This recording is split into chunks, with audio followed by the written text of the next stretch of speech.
The scripture today comes from the Common English Bible, Acts 17, 24 through 28.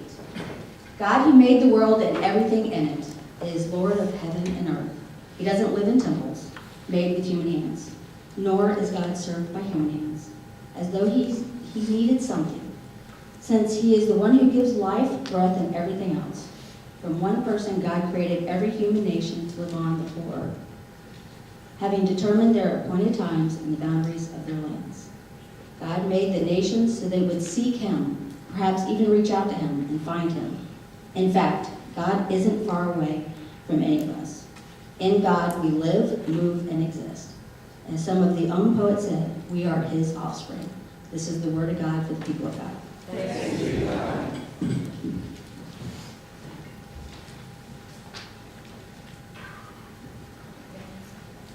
So, I have now had 2 Easters with y'all, and they have been a joy. I have enjoyed my time with y'all, and Easter is just one of those times when we kind of mark, or I guess it's becoming a way in which I mark what's going on in the life of the church. I want you to think about this. In 2016, on Easter Sunday, we had 1 baptism, 1 confirmation, and 1 transfer in from another church. So we gained 3 new members in our church, and 1 new into the kingdom through baptism. In 2017, that's just last week, we had 5 people join the church by transfer from other churches. That's amazing. It's huge. There are churches in Florida who haven't had new members join the church in years. And in 2 Easters, we've had, 3 in 2016 and 5 in 2017, just last week. And then in the middle there, we had about 16 join. It is huge what's happening here at Community. So, think about what happened last week out on the lawn in front by the cross. 2016, white fabric draped and marked the resurrection of Jesus Christ on the cross in front of High Banks. Y'all came for worship, and then you went about your day to be with family and friends for meals and all the good things for Easter. That was last year. This year, just last week, the resurrection cross was again draped in white to mark the resurrection of Jesus Christ, and then flowers were put on the cross from the cross beam and then out. The resurrection cross exploded with flowers. And there were resurrection people fluttering all around the cross, taking pictures in front of your church, in front of the resurrection cross.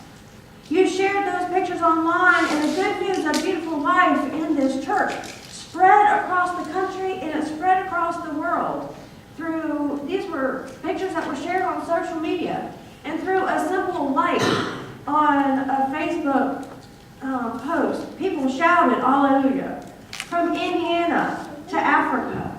It's amazing some of the stories that I've heard. Something is going on here at Community United Methodist Church in Berry. God is at work among all of us.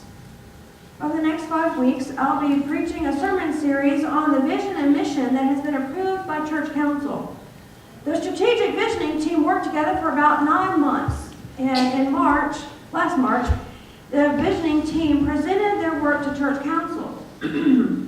At the end of May, you, the membership of the church, you're going to vote.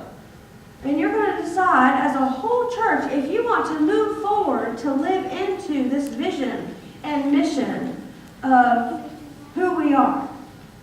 So the vision is basically something that's cast out 5 years. Who do we claim that we want to be in 5 years?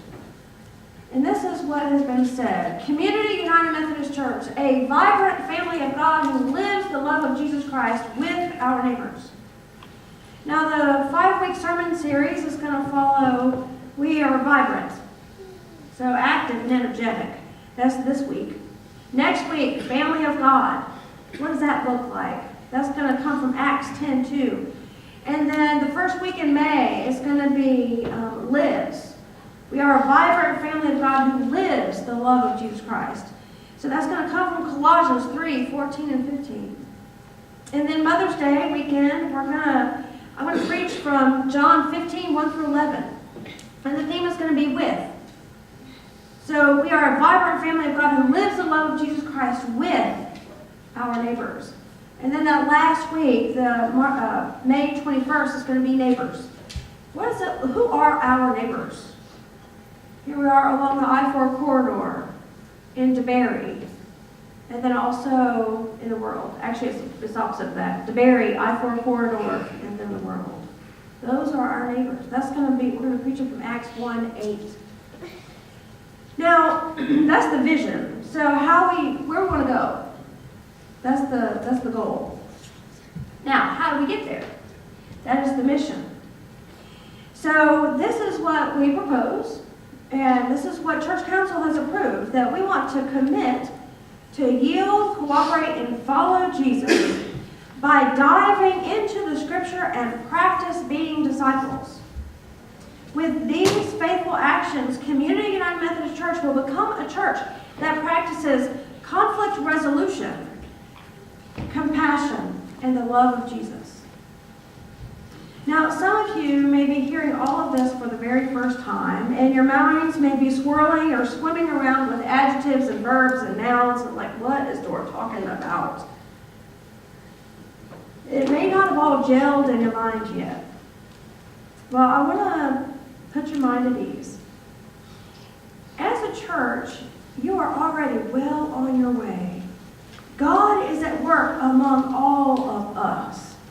And I know this because of the past 2 Easters with you. We are already becoming a vibrant family of God who lives the love of Jesus Christ with our neighbors. The work of the Strategic Visioning Team and Church Council has already helped shape how I lead and make decisions among you. For instance, just a few Sundays ago, after worship, somebody asked about children's Sunday school. And there on the spot, we gathered a few folks together and we determined how we're going to move forward. And since then, it's become a viral experience almost, in that we know what we're going to do. Starting on May 7th, during this service, we're going to start offering Sunday school for children, ages 3 through 5th grade, and then families. What they'll do is they'll come to worship together. And between the Lord's Prayer and the scripture reading, I'm going to have a time with the kiddos somewhere up here. I don't know where yet, but somewhere up here. And a children's moment of sorts. It's going to be a kiddo version of the sermon. Probably, y'all might get more out of that version of the sermon rather than the real sermon. That's typically what happens in churches when there's a children's moment. And then we're going to send the kids on to Sunday school, and then they will be brought back and reconnected with their adults during the last song in worship. We've already got Sunday school teachers lined up for the next 3 months. Plus, I'm working with these folks, the leaders of the Sunday school. And what we want to do for June and July is have a sermon series on Bible stories. And the goal of that is to have families and parents who are in worship hear the same stories that the kids hear in Sunday school. And so when you go home around the family dinner table, you can have conversations about what you talked about in church, about what was talked about in church. That's the goal. So we'll see how it happens. We'll see what happens. We'll see how we go forward. I'm looking forward to this. I'm excited about the possibilities for the summer. Now, I feel comfortable encouraging children in Sunday school because Church Council has moved us along into becoming a vibrant family of God who lives the love of Jesus Christ with our neighbors. We will be this. We will become this as we dive into Scripture and practice being disciples. Through Children's Sunday School, we will encourage families by helping them both, all of them, adults and young ones alike, dive into Scripture and practice being disciples together. We will be encouraging family life, and God only knows we need to encourage family life these days. need help these days in connecting with each other. All of this, new members, the Resurrection Cross exploding with flowers, and children's Sunday school, these are signs of life and energy and activity of God at work in our church. These are signs of a vibrant family of God. The Lord of heaven and earth is at work here in DeBary, here at Community United Methodist Church. What's happening here in this place is not the work of one pastor, nor is it the work of just a few. It is the work of God. It is the work of the Lord of heaven and earth. This morning's scripture passages name who God is. Now, the scripture passage comes from a sermon that Paul preached in Athens, Greece, among some academics and folk who want to allow religion of any kind and any sort. In that environment, Paul declares who God is. God is Lord of heaven and earth. God made the world and everything in it. Paul continues and declares where God is. God is not held up living in shrines, held up living in temples alone, made by human hands. Nor does God need our hands for anything. We did not create God. No. God created us. When Paul tells those highbrows what God does, then Paul tells those highbrows what God does. God is the one who gives life and breath and everything else. The breath in your bodies is God-given. The life in your bodies is God-given. Paul begins to wrap up his sermon declaring humanity's place in the midst of things. Humanity is in God. We live and move and have our being in God. Paul then brings the sermon home after verse 28, declaring all of us children of God through the resurrection of Jesus Christ. Now, Paul's sermon is not for faithful church folk or hard-working folk and retirees. The reality is we need no convincing. We know these truths that Paul brings to life for his audience. Paul is preaching from Scripture, and it speaks to the intellectuals, and it also preaches to us. His message speaks to all due to the heart of the message. From one blood, from one person, God created every human nation to live on the whole earth. God determined their appointed time and boundaries for their land. God made the nations so that they would seek Him, that's God. Perhaps even reach out to God, and perhaps even grope for God. Imagine that. God created the nations and all of us in different civilizations so that we would somehow reach out, grope for God. That word grope is just fascinating. What do you grope for? Do you grope for God? God is the Lord of heaven and earth. God is creator of life, breath, and everything else. God created humankind from one blood and organized all of us into groups on earth. And yet God did not create all that is and step back and take his hands off the wheel. Paul tells us otherwise. It's a very small sentence, and it goes like this: God is not far away from any of us. God is sovereign, God is transcendent, and God is personal, all at the same time. The truth of the matter is we did not create God for our own purposes.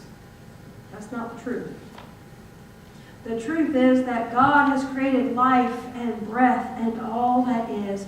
God created all of us. And it is in God that we live and move and have our being. Folks, the leadership of your church decided that they want you to be a part of determining who Community United Methodist Church is going to be into the future. Through prayerful and faithful work, they believe that Community United Methodist Church can be a vibrant family of God who lives the love of Jesus Christ with our neighbors. We will be vibrant not because of one vivacious, wacky pastor. We will not be vibrant because of an energetic few who do a lot of work in the church. We will be vibrant because it is God who enlivens all of us. Excuse me. And we acknowledge that it is in God that we all live and move and have our being. I have said it from the first time I stepped behind this little podium to today. God is doing something here at Community United Methodist Church with you and with me. Whether we decide to move forward with this vision and mission at the end of May or we go some other way, I hold on to that truth. That truth still remains. God is doing something here with you and with me. God, who is the Lord of the universe, of heaven and of earth, who created life and breath and everything else, is doing something here at Community United Methodist Church. May we discover this truth as we live and move and exist as human beings in 2017 along the I-4 corridor in little old Barry, Florida. And dear Lord, let it be. Amen.